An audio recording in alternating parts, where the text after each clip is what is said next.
It's genuinely hard to find a libertarian who does not love Lysander Spooner. I've met every kind of libertarian there is. The people who put their licenses in bags and hang them out the window for police officers when they get pulled over. The kind of libertarian who has a dream of fighting insurrectionary militia campaigns against the Federals. And the kinds of libertarians who even disavow their Social Security numbers and live off the grid with odd jobs as much as possible.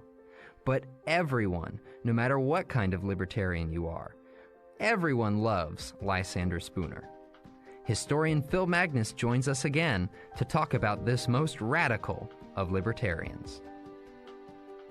Welcome to Liberty Chronicles, a project of libertarianism.org.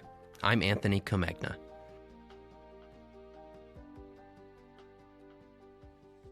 Lysander Spooner more or less seems to have led the archetypical libertarian life.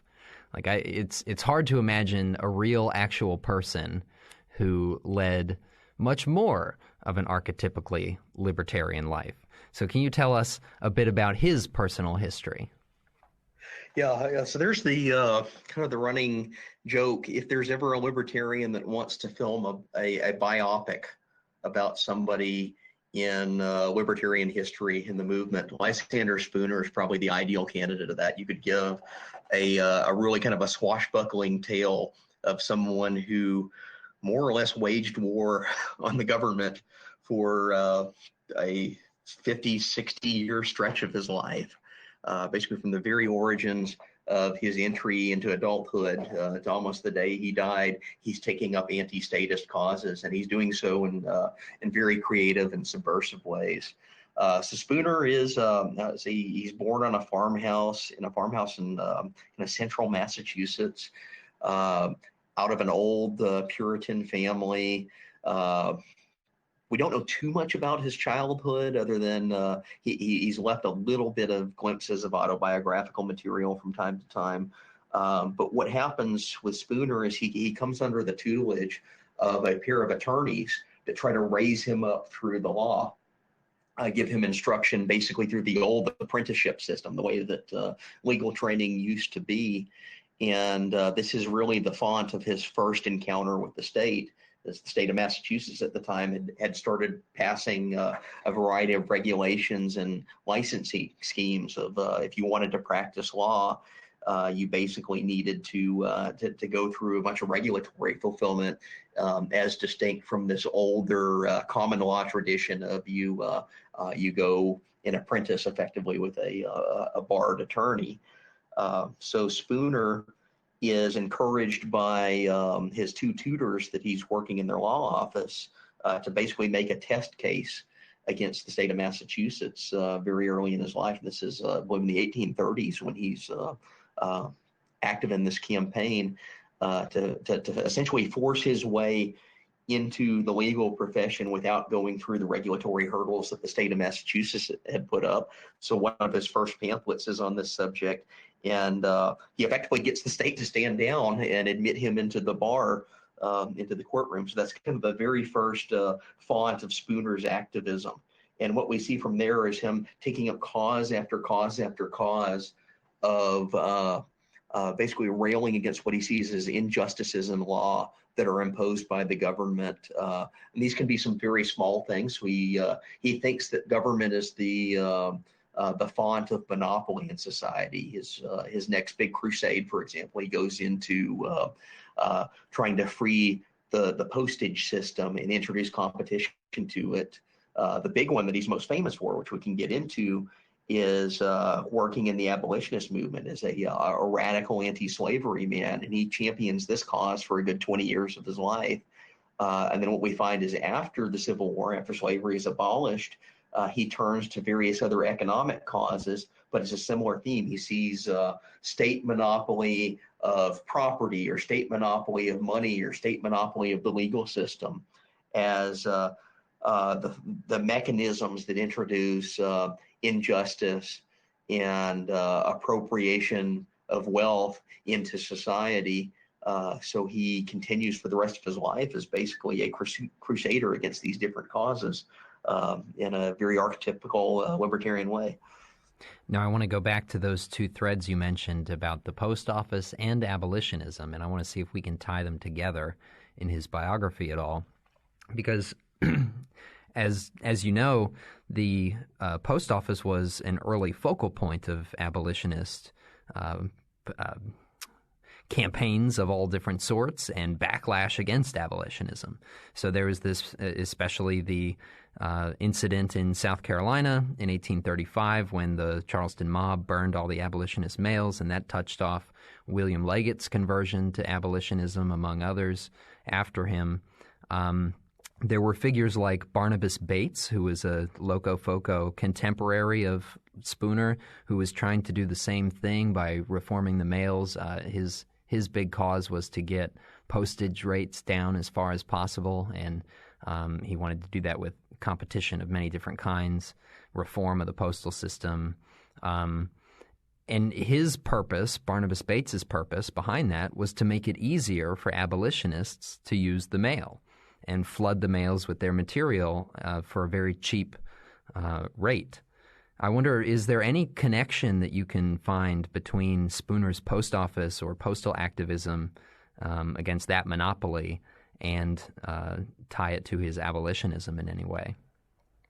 Yeah, absolutely. So Spooner is famous for leading a crusade against the post office. This is his next major cause he takes up after he's broken into the legal system. And what he does is in the early 1840s, he founds a company called the American Letter Mail Company. And it's best to think of this as kind of like a 19th century FedEx.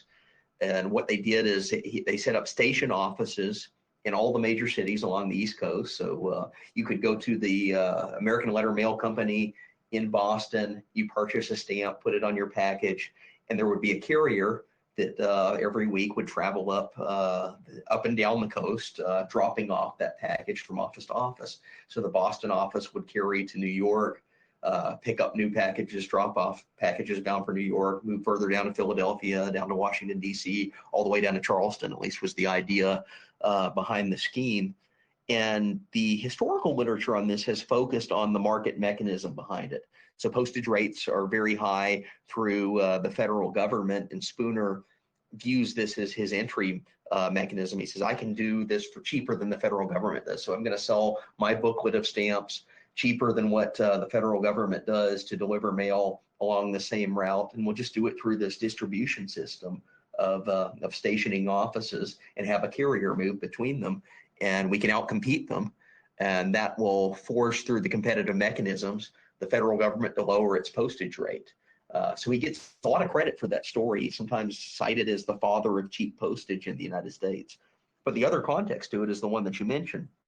So in the 1830s, Andrew Jackson in particular really comes to champion this cause of viewing regulatory mechanisms over the post office as a means of keeping down what they'd call insurrectionary devices. And insurrection really means abolitionist literature, literature that could incite either the slaves to revolt or incite other people in the South to push back against this institution. There are a number of famous incidents. You mentioned the one in Charleston where mobs basically seize and burn and destroy abolitionist pamphleteering that's sent through the U.S. postage system to the South. This causes a national emergency of sorts in Congress. There's legislation proposed to suppress the sending of seditious literature through the federal postage system on account that it could foment a slave revolt. So abolitionists had seized onto this tactic as a way to get their message out, as you mail newspapers and pamphlets and letters at random, basically, to any name and identity that would exist in the postage books across the South. And it's kind of like a mass mailing campaign, a political campaign today. We're throwing as much literature as you can into the mail. That's how you get your message out. Well, this is seen as a threat to the slavery system. So both state and federal officials start to clamp down on this through this ostensible public service of the post office. They start using it as a censorship mechanism. And Spooner absolutely sees this. He mentions it in his pamphlets that there's a threat to free speech at play with the way that the post office operates and censors its material. So not only is he structuring the American Letter Mail Company as an economic competitor to the post office to push rates down, he also sees it as something that's willing to carry literature that's legally suppressed through this government-run alternative. So that subversion is automatically at play in his entire scheme, and it gets into almost a direct foray into his next big cause, which is abolitionism. And, I think historians probably know Spooner best as somebody who said that slavery is necessarily unconstitutional. It's against the spirit and nature of the Constitution because it denies individual sovereignty, which is against the natural law, and so it cannot be proper constitutional law. Now, I don't want to dwell too much on that because, like I said, I think that's what people best know Spooner for. But I'm way more interested in his radical politics and social activism. And that, to me, is sort of a forgotten element of the left libertarian past that people barely recognize or remember anymore today. The main subject for today is The Secret Six of John Brown. Sure. So let's march up to that point. Talking about his early abolitionism, do we know exactly when he became an abolitionist, or was it sort of always part of his Massachusetts upbringing? Yeah, it seems to be there in the Massachusetts upbringing. It comes out of a Massachusetts legal tradition. So this is something, if you dig deep into the legal history, so not only is he an anti-slavery man who's famous for claiming that slavery is unconstitutional, and sometimes libertarians struggle with his reasoning here. I guess just to briefly set it out, his entire argument is that slavery is on its face incompatible with something that serves as a foundational document for society, even if that document itself has, he would call them indirect nods to slavery. So the U.S. Constitution refers to slavery at several places, but it never uses the word slave. It always refers to 3/5 of other persons or guarded language of that type. And Spooner sees that as intentional. And kind of frames his argument on it, but he also sees slavery as something that's inherently self-voiding of a legal system. So anti-slavery activism, in a way, is the font of his anarchism. The entire notion that a society could exist and sanction an institution that's in the violation of natural law, such as slavery, would void the legitimacy of that society and void the legitimacy of that government. So hence anarchism becomes a default so long as slavery is permitted to persist. Although he does draw on an English legal tradition, and he cites this thoroughly. So there's the famous Somerset case in Great Britain of 1772, which kind of kickstarts the abolitionist movement around the world, especially in the British order. And it's a common law decision that rules. So there's a slave from Virginia that's carried into England and by his owner on a trip overseas. And some local anti-slavery men basically file a writ of habeas corpus to free this slave that's been brought into England. And they did so very creatively. They looked on the books and they noticed there's nothing in the English constitutional order or system that establishes slavery as positive law. And the absence of that establishment means that by legal definition, Somerset the slave is free to go. Well, this tradition filters over into Massachusetts. So there's an Articles of Confederation era legal decision that comes out of Massachusetts prior to the Constitution taking place that voids slavery in the Commonwealth of Massachusetts on almost identical grounds to Somerset. They say, well, we never established this by law. The common law kicks in, and the common law upholds a certain type of natural law that voids slavery's existence. That's where slavery enters into Spooner's legal tradition. He draws out of that type of a thinking. Where it goes in the radical direction is he sees it as such a fundamental violation of a natural law order that it's almost a duty of an individual to resist it.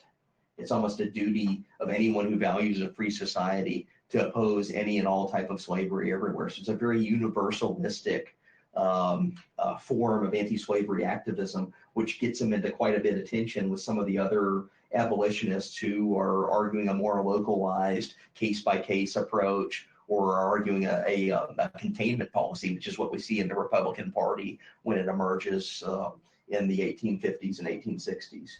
What is his relationship to the political parties and the many different factions of the period? Yeah. Say from the, let's go 1840s and 1850s. What are his affiliations? Yeah, he's an anti-party man through and through. He actually kind of detests voting, although he does have a fairly complex relationship with that. The interesting connection that he has to political parties formally, though, is his great book on the unconstitutionality of slavery is adopted by his friend Gerrit Smith as a political platform. And Gerrit Smith runs for several political offices. He's a Liberty Party, a third party candidate for president in 1848, I believe, and then eventually gets himself elected to Congress in the 1850s.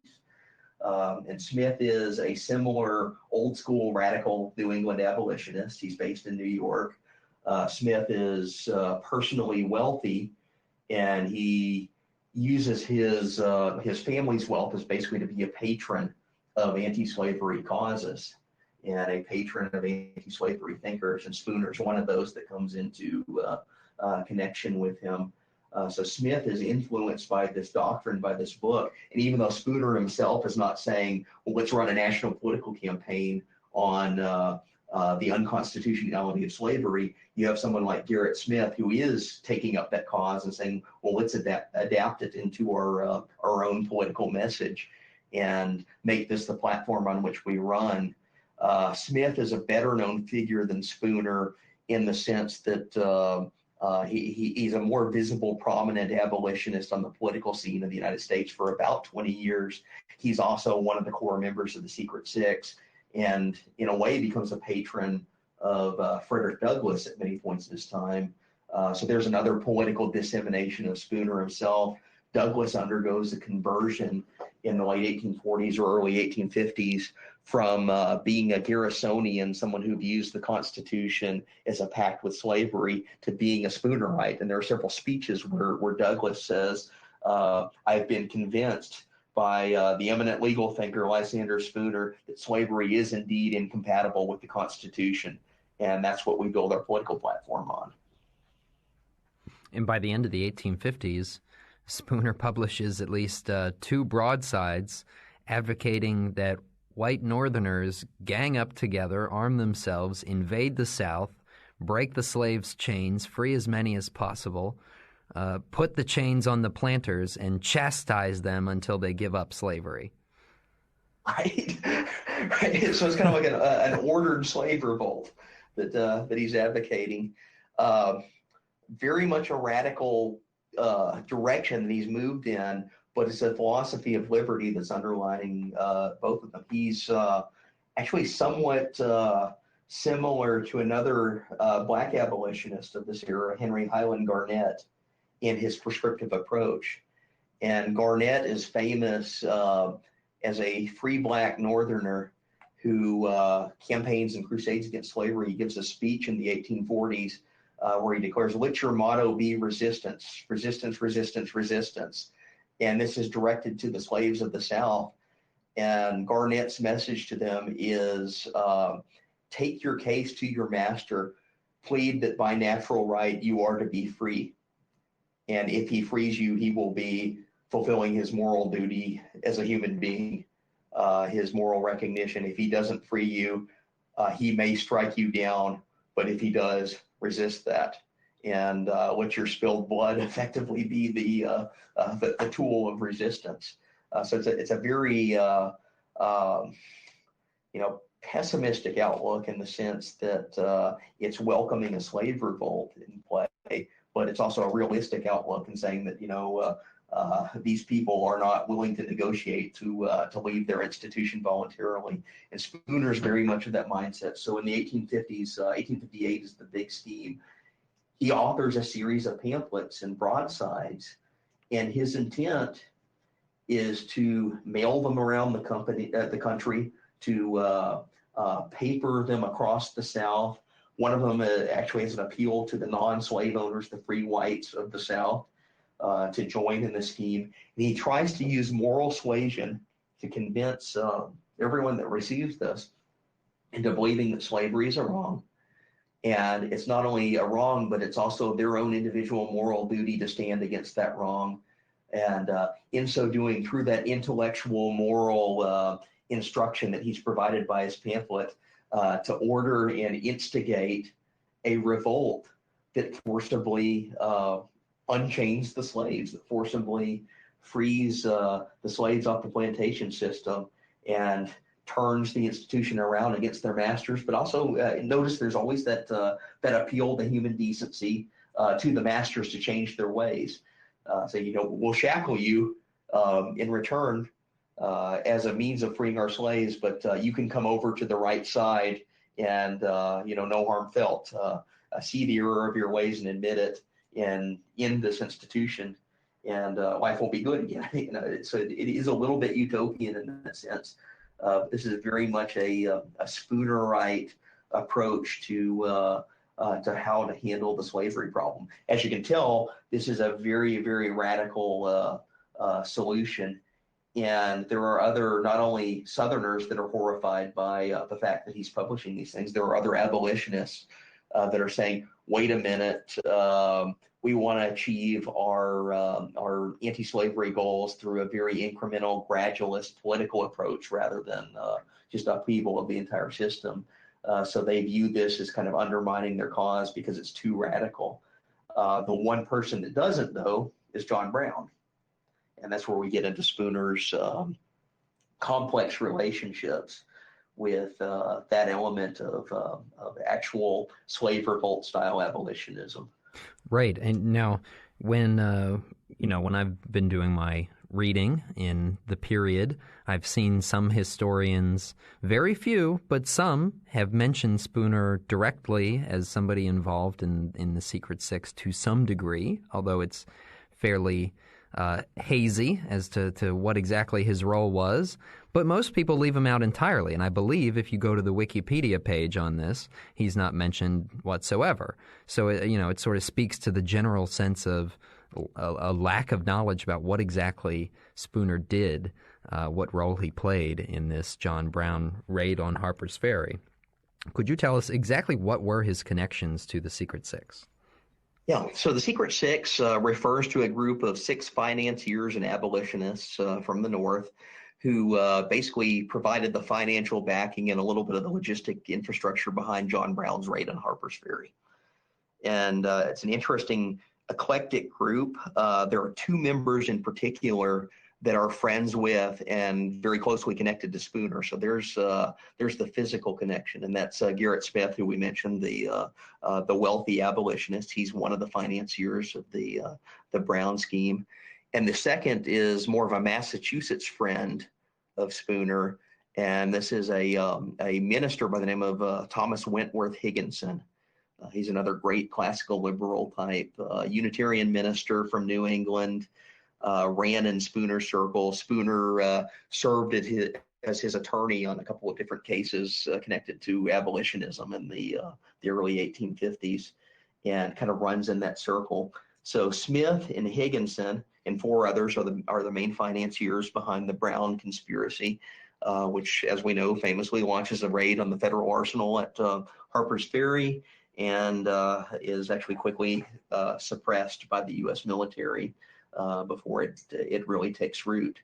Brown has a fairly similar vision to Spooner of trying to incite a slave revolt across the South, being a distributor. That's why they target the arsenal, is to acquire the arms and then spread them across the countryside. Brown is more radical, if you can imagine this, than Spooner, in the sense that he's ready to pull the trigger now, whereas Spooner's argument was always, we need instruction in the philosophy of a free society to convince people that this revolt is the right thing first. That's why Spooner is the intellectual pamphleteer. Brown is seize the arsenal and pass out the guns. And what happens is, just through sheer coincidence of history, Spooner's writing these pamphlets in the late 1850s. In 1858, He's about to publish one, and he shows it to his friend, Thomas Wentworth Higginson. It says, I'm about to mail this across the South. It's my new abolitionist campaign. Will you take a look at it and tell me what you think? And Higginson reads it, knowing what Brown is about to do, and he's kind of like, oh, crap. You're about to announce what we're intending to launch here. So Higginson arranges for a meeting with Spooner in a coffee house in Boston, I believe it was, where they have a conversation. And we only know this through a couple of letters that reference the conversation. So he writes a letter to Spooner and says, I've read your pamphlet. You need to come with me, effectively. Be at the coffee house at 10 a.m. this morning. I have someone you need to meet. And there's actually an encounter where Spooner does meet with John Brown and learns of the conspiracy.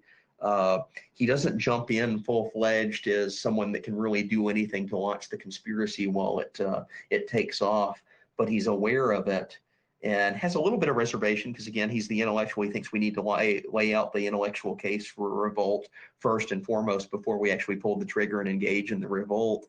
But John Brown, as we know, proceeds anyway with the Secret Six support. Spooner learns of this through the Secret Six, and he helps them out in two ways. The first is being an attorney. He says, if any of you get into trouble with the law, I'll serve as your counsel. I'll file the motions in court, and we'll defend you. So he goes back to his legal trade, his main profession, as a mechanism to protect the Secret Six. The second thing he attempts to do is after Brown is captured, after Brown's imprisoned and put on trial and is awaiting his execution, Spooner actually tries to devise a mercenary scheme that's willing to go into the South, sail up the James River into Richmond, and basically spring Brown from jail, and if not that, take a Southern official hostage effectively and use that as the trade-off to spring Brown from prison. So he sees an injustice in the arrest of Brown, even though he sees Brown's scheme as kind of half-baked and premature. And there are several letters where he actually writes Higginson devising this plan. And one of them says that if we can raise enough money, if we get $1,000 a piece, possibly even up the payment to $2,000, we can hire 25 mercenaries that can sneak in the middle of night and spring Brown from prison. Or if not do that, we can actually force their hand by taking someone hostage effectively. And actually lays out this very elaborate scheme, sends it to Higginson. Higginson responds and is like, wait a minute, no, I don't think this will work because mercenaries are of notorious low ethics. It says he doesn't think that the mercenaries will stick to their resolve. Basically, at the first resistance, they'll just take the money and run, or flip sides and reveal it. So Spooner's kind of the hardliner. Higginson, by this point, even though he backed the Brown raid, has become a pragmatist and urges Spooner to back down from this plan, so they never really launch a mercenary raid to free John Brown from prison. Again, this is, by the way, one of the things why if there's any libertarian filmmakers out there should be a Lysander Spooner biopic, is to tell the story of the aborted mercenary raid to free John Brown. So there's one of the elements of the connection that emerges to the Secret Six, but it's a rear guard action after the conspiracy's also been launched. One final thing I'll note is that in 1860, Spooner's pamphlet has been printed. It's been disseminated across the South and other areas of the country, arguing that we still need to proceed in the slave revolt. He actually continues to work in printing this thing after the Brown conspiracy. One of the copies of it makes its way into the hands of the governor of Virginia, Henry Wise. When Spooner printed it, it's of course anonymous. He doesn't put his name on the copies. He just wants the plan to be out there. And Governor Wise issues kind of this public decree, thinking that he's found the core document that proves the Northern abolitionists are behind the Brown conspiracy, and we can bring them to justice for insurrection and treason and sedition. And but he doesn't know who the author is, so he does this public announcement. And right after the word of it gets into the newspapers, Spooner pulls out his pen and writes a letter to Governor Wise and says, um, Dear Governor, I am the person you're looking for. There is not a court in Massachusetts that would indict me for it. So try your best, come at me, is basically the message of the letter. And nothing ever really comes at it. Wise backs down. And then, of course, the Civil War breaks out. So it's all pushed by the wayside. But that's the last hurrah of Spooner's contribution that has a connection to the Secret Six. Now you make me think. Maybe instead of a biographical film, we need a fantasy where his escape attempt with John Brown works out, and they go to lead that slave revolt after all. That's like a Inglorious Bastards of the Civil War. Exactly. Yeah, that would be very cool. History. Yeah. Now, I wonder, though, did it ever, or when was it public knowledge that he had something to do with the Brown raid? Because people wanted them all hanged for treason. Around 1860, there's enough conversation that you can connect them to it. And again, so the one thing that really keeps attention away from him personally is that there are attempts to bring some of the other Secret Six, quote unquote, to justice. So there are attempts to prosecute them. Gerrit Smith, his friend, basically ends up pleading insanity to develop a legal strategy to resist any attempts to prosecute him. Because Smith is probably the most prominent of the Secret Six. He's a former U.S. congressman, had been a national political figure, and there is an actual attempt to indict him in serious, substantial ways as a collaborator of Brown. A few of the others actually flee the country or flee into other areas of the United States where they cannot be brought under the court system. Higginson kind of bunkers down in Massachusetts, where he views the local court system, which is very aligned with abolitionism, as sufficient to protect him. But Spooner himself is at least one step removed, that he doesn't attract enough attention that he is personally imperiled by it, other than kind of sticking the middle finger up at Governor Wise. But by then, the country is heading head first into the Civil War. It kind of is a mooted point by the time that anyone could do anything about it. Now, at this point in the show, we have covered a bit too extensively, perhaps. We've covered contemporaries of Spooner's like George Fitzhugh and Hinton Helper, who are both other extreme examples of radical thinkers from the time, and radical doers too, in their own way. I wonder if you could take a couple minutes to compare someone like Spooner with folks like Fitzhugh and Hinton Helper. Yeah. So probably the closest comparison is their style of disseminating their messages. All three of them are pamphleteers. They're incredibly productive writers. They draw various sources of income from selling their pamphlets or putting small journalism pieces out in magazines that they get paid for. And they're relative contemporaries, so they live in about the same period. Fitzhugh, of course, being the radical pro-slavery advocate that tries to extend the slave system to the entire society. He sees this as an ordering system for society. But his approach is very similar. He writes 2 book-length pamphlets, Sociology for the South and Cannibals, all that are arguing his case. He disseminates them not only across the South, but into the North. So one of the things Fitzhugh does, he's actually famous of the pro-slavery theorists of being the one guy that's willing to actually go to the North and debate the abolitionists. And he does, I believe it's in 1855, he travels up to the North and engages in an exchange with both Gerrit Smith and Wendell Phillips, who's another Boston-based abolitionist, very public exchange. Spooner, in the sense, is kind of like the foil to that. He's the northern abolitionist that's very willing to send his material south or foment the slave revolt in the South, as we just talked about.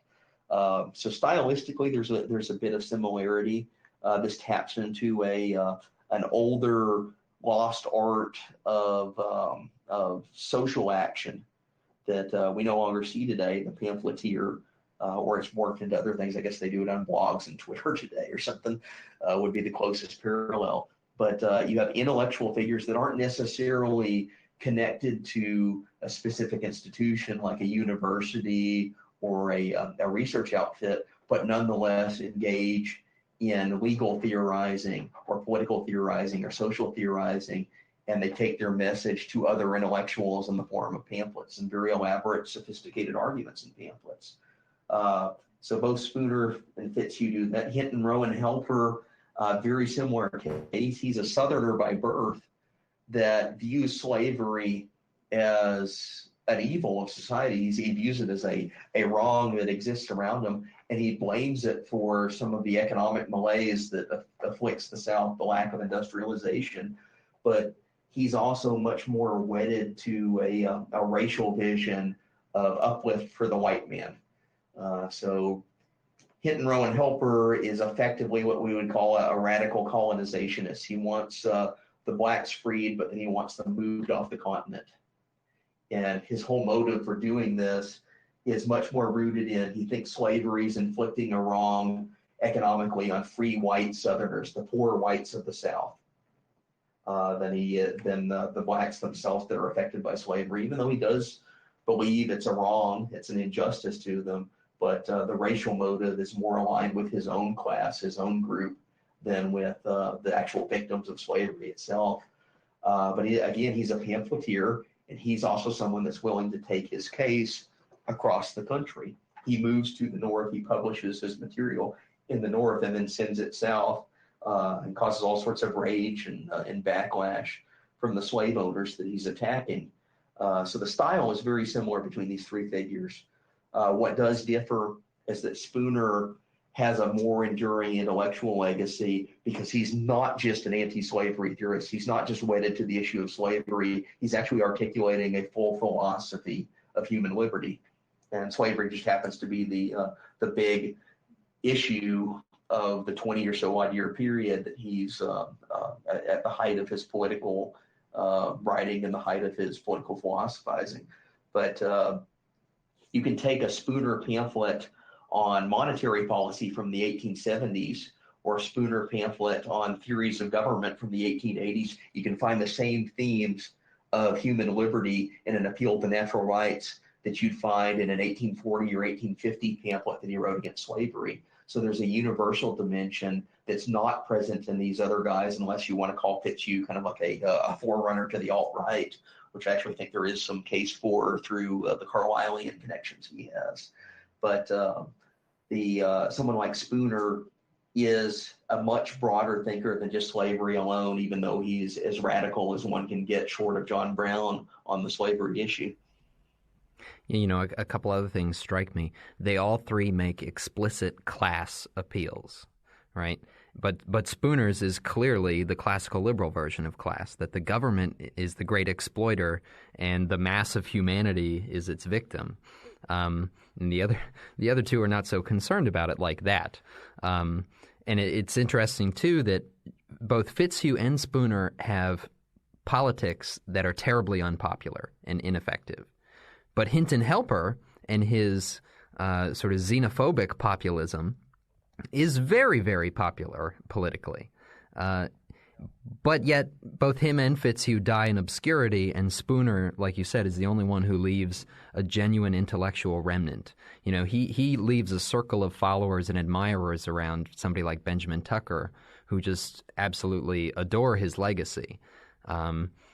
And, you know, that seems intensely important to me as a way of linking Spooner very directly to the modern libertarian movement that we know. And I wonder if then you could close us off by telling us about your current project working with Lysander Spooner. Right. So as I mentioned, you know, Spooner does not go away after the Civil War. And in fact, other than his anti-slavery treatise on constitutionality of slavery, he's probably best known today for this little pamphlet goes by the name of No Treason, or the Constitution of No Authority. And this is his reflection on what the Civil War has done to the constitutional order. He's perfectly happy that slavery has ended, but he's asking the question, at what expense socially did the route we take to ending it accomplish that end. So he's very concerned that basically that the state, the government, which had been the enabler of slavery since time immemorial, is now suddenly taking credit for freeing the slaves because just through chance of the way that this war turned out, it became a political convenience for them to do it. So that's his big message. So again, anti-statism is present. He sees the state as a mechanism of social ill. What he does after the war, though, in addition to continuing to extend this political philosophy in an individualist, anarchistic direction, he also turns to economic matters. And my current project, which is a book we're just releasing this month through the American Institute for Economic Research, it's going to be on our classic reprint series. I located and found a series of pamphlets that Spooner wrote in 1876 through roughly 1877, so about a 2-year period in the late 19th century, where he lays out a very complex monetary theory of basically introducing monetary competition against that great monopolist that's the source of all social ills, the United States government. So he sees the federal government as a continuation of this monopolistic tradition he's been fighting all his life. So 1840, the government monopolized the postal system.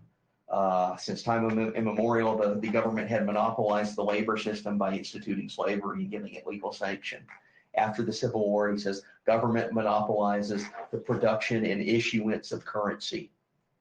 And what happens in this pamphlet is he lays out an elaborate theory for what we might consider like 19th century Bitcoin. He wants private actors to be able to issue competitive currencies of their own and basically tie these to better products than what the federal government is able to offer. He sees the federal government as prone to political manipulation of its currency to debt finance what it wants to do, and the victims are always the holder of that currency. So society at large is deprived of an economic say in its main monetary instrument because the federal government has monopolized it and turned it toward these corrupt and economically susceptible political ends. So it's almost public choice theory, early public choice theory meets radical monetary competition. And what Spooner did is in 1876 is he began publishing this series of monetary tracts in a magazine that was edited by one of his friends in the Boston area. It's called The New Age. The editor was a fellow intellectual by the name of J.M.L. Babcock. Ran in the same circles as Spooner and Tucker, and ended up putting together a very sophisticated economic doctrine that uses the historical example of Scottish free banking. So anyone that studied the monetary project at Cato, you probably know and have heard about Scottish free banking.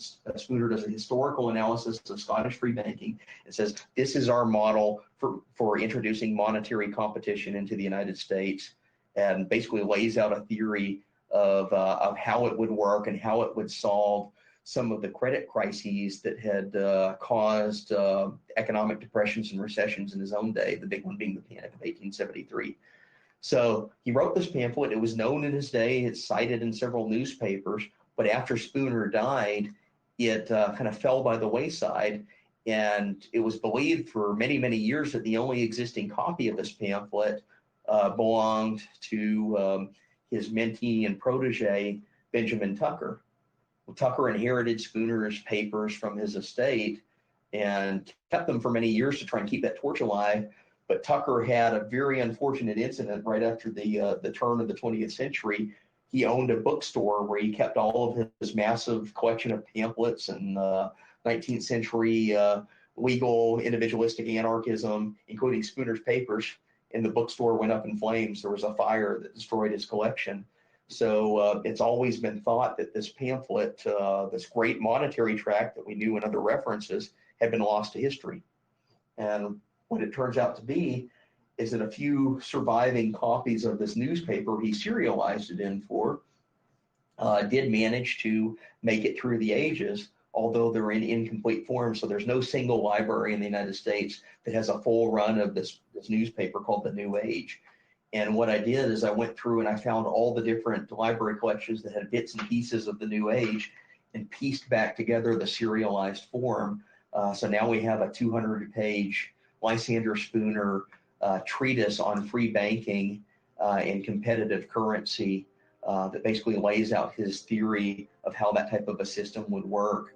And we're putting it back into print for the first time since 1876. Phil Magness is Senior Research Fellow at the American Institute for Economic Research.